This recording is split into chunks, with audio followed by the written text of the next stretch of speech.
Namaste. Greetings to all of you. Grandmaster Chavakaksya அவர்களுடைய Achieve the Impossible Lotus Sutraலேருந்து இன்னைக்கான முக்கியமான செய்தி. The lower chakras are the anchors in your life. Your output in life is only as good as your chakras.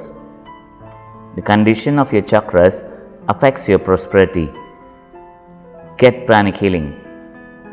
இந்த சூத்ராவில் 3 முக்கியமான விஷயங்கள் கிளியராக நம்மளுக்கு mention பண்ணியிருக்காங்க. அதுக்கப்புறம் 4வது ஒரு கிளியர் சொல்யூஷன் மாதிரி ஒன்று சொல்லியிருக்காங்க. அப்படின்னா அதில் முதல் செய்தி என்னது? நம்மளுடைய லோவர் சக்ராஸ் வாழ்க்கைக்கான ஆங்கர் மாதிரி. ஆங்கர்னால் என்னது? ஒரு நங்கூரம் மாதிரி. நங்கூரம் சொன்ன உடனே அவங்க எது ஞாபகத்துக்கு வரும்? போட் ஞாபகத்துக்கு வரும் இல்லையா? இப்போ போட் தண்ணியில் இருக்கும்போது அது ஈஸியாக அலை அதை அடிச்சுட்டு போகிறதுக்கு வாய்ப்பு இருக்குது. அது போகாமல் இருக்கிறதுக்கு ஒரே இடத்துல நிற்கிறதுக்கு ஆங்கர் வேணும். அப்படின்னா நீங்கள் பணம் சம்பாதிக்கணும்னு வச்சுக்கோங்க. பணம் சம்பாதிக்கணுங்கிற ஆட்கள் ஒன் பாயிண்டடாக இருக்கணும். அவங்க ஒரு ஆங்கர் போட்ட மாதிரி ஒரு இடத்துல ஃபிசிக்கலைஸ் ஆகி இருக்கணும், வேரூன்றி இருக்கணும். மரம் மாதிரி. மரம் வேரூன்றி நின்றுச்சுன்னா அந்த இடத்துல பழங்கள் நிறையா வரும். அது மாதிரி நீங்கள் தொழில்னாலும் ஏதாவது ஒன்று செய்யணுன்னா வாழ்க்கையில் ஒரு காற்றுல பறக்கிற பேப்பர் மாதிரி இல்லாமல் ஒரு மரம் மாதிரி, ஒரு ஸ்ட்ராங்கான மரம் மாதிரி வேரூன்றி இருக்கணும். அப்போ நீங்கள் வேரூன்றி இருக்கிறதுக்கு மிக முக்கியமானது நம்மளுடைய லோவர் சக்ரஸ். நம்ம லோவர் சக்ரஸ் எவ்வளோக்களவு நம்மளுக்கு ஸ்ட்ராங்காக இருக்கோ அவ்வளோக்களவு வேர் ஸ்ட்ராங்காக இருக்கிற மாதிரி. வேர் ஸ்ட்ராங்காக இருந்ததுன்னா மரங்கள் பழங்கள் கொடுக்கும் இல்லையா? புயல் வந்தால் கூட அது ஸ்ட்ராங்காக நிற்கக்கூடிய அளவுக்கு அது நம்மளுக்கு அந்த மரத்துக்கு பலத்தை கொடுக்கும். அது ஃபர்ஸ்ட் ஸ்டேட்மெண்ட் ஆக்சுவலாக. அப்படின்னா லோவர் சக்ராஸ் மிக முக்கியம். ஆரோக்கியமான லோவர் சக்ராஸ் பணம் சம்பாதிக்கிறதுக்கு மிக மிக முக்கியமானது. அது ஒரு செய்தி. ரெண்டாவது செய்தி என்னது? உங்கள் வாழ்க்கையில் உங்கள் அவுட்புட்னா என்னது? நீங்கள் ஏதாவது ஒன்று ஜெயிக்கணும்னு வச்சுக்கோங்க. ஜெயிக்கிற எல்லா விஷயத்தையும் குவான்டிஃபை பண்ணுற மாதிரி இருக்கும். குவான்டிஃபை பண்ணுறதுனா என்ன அர்த்தம்? ஃபார் எக்ஸாம்பிள், அளந்து காமிக்கிற மாதிரி இருக்கும். எதை உங்களால் நம்பரால் தெளிவாக எடுத்து எக்ஸ்பிளைன் பண்ண முடியலையோ அது கண்ணுக்கு பார்க்க முடியாது. உதாரணத்துக்கு சொல்கிறேன். நிறைய பணம் வேணும்னு சொல்கிறீங்கன்னு வச்சுக்கோங்க. நிறைய பணம்னா எவ்வளோ பணம்?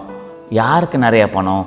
ஒரு சாதாரண ஆளுக்கு பார்த்திங்கன்னா நிறைய பணங்கிறது ஒரு ஃபியூ தௌசண்ட் ருபீஸ் இருக்கும். ஒரு கோடீஸ்வரருக்கு நிறைய பணங்கிறது பல பில்லியன் டாலர்ஸாக இருக்கும். ஸோ அப்போ நிறையா மட்டும் நீங்கள் சொன்னீங்கன்னா அது தெளிவாக இருக்காது. ஆனால் ஒரு ஸ்பெசிஃபிக் நம்பர் சொன்னீங்க வச்சுக்கோங்க, உங்களுக்கு அதில் ஒரு கிளாரிட்டி கிடைக்கும். அப்போது நீங்கள் வாழ்க்கையில் ஜெயிக்கணும்னு நினச்சாலே அது குவான்டிஃபையபிள் நம்பராக இருக்கணும். அதான் அவுட்புட் சொல்லலாம்.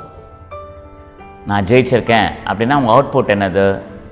என்ன அளவு ஜெயிச்சிருக்க அது கொஞ்சம் டிஸ்பிளே பண்ணி காமி, அது மாதிரி சொல்கிறோம் இல்லையா? அப்போ ப்ரொடக்டிவாக நம்ம ஜெயிக்கணும்னா நம்ம நம்பர்ஸை வெளியில் காமிக்கணும்.